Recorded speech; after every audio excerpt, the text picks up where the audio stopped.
Hello and welcome to the latest edition of the New Haven Independent Vlog News Summary, direct from our newsroom, otherwise known as my Compost Heap. Let's see what stories we're working on this week.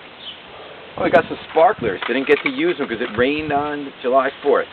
Well, they rescheduled the city's fireworks. It's tonight, Friday, at 9:15 at the park on Longworth by the Vietnam Vets Memorial. You can park for free at the areas around there, the New Haven Register, Gateway Community College, on Longworth.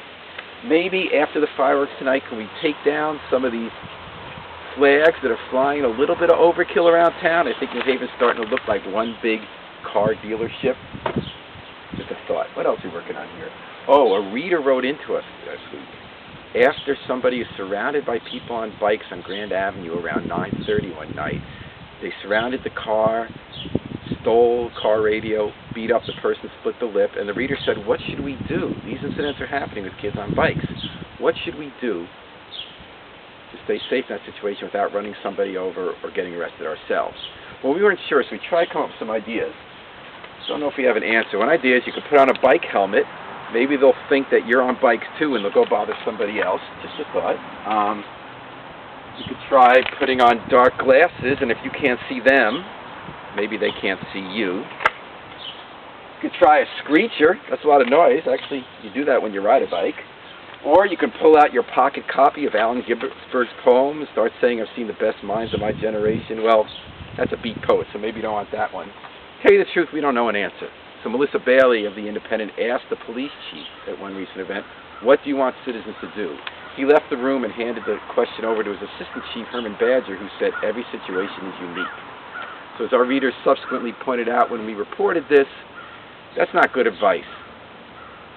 I don't know the answer.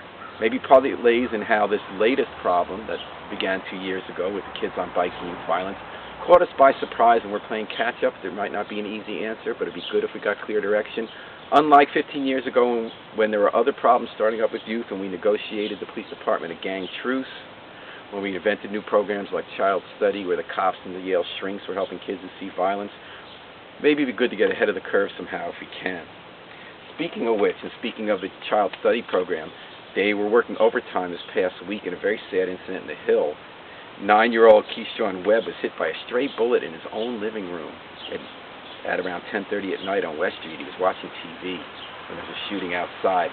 And that reminds us of back in the late 80s, I think it was, early 90s, in Kensington Street, when kids there were sometimes sleeping in bathtubs or below windows so they couldn't get hit by stray bullets. It's very sad. And luckily, he's going to be physically okay, but obviously there's a lot of other damage, not just to him, but the other kids who saw it and don't feel safe. There was an article by Georgia Kroll this week about Unique Woods, 8 years old, was sitting next to him watching the TV when the bullet came in. Our hearts go out to them and wish them the best, and for the people on the front lines trying to help kids deal with the impact of this violence, best of luck.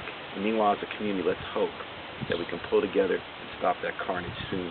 Until next time, this is the New Haven Independent Vlog News Summary. Remember, always pick up your trash.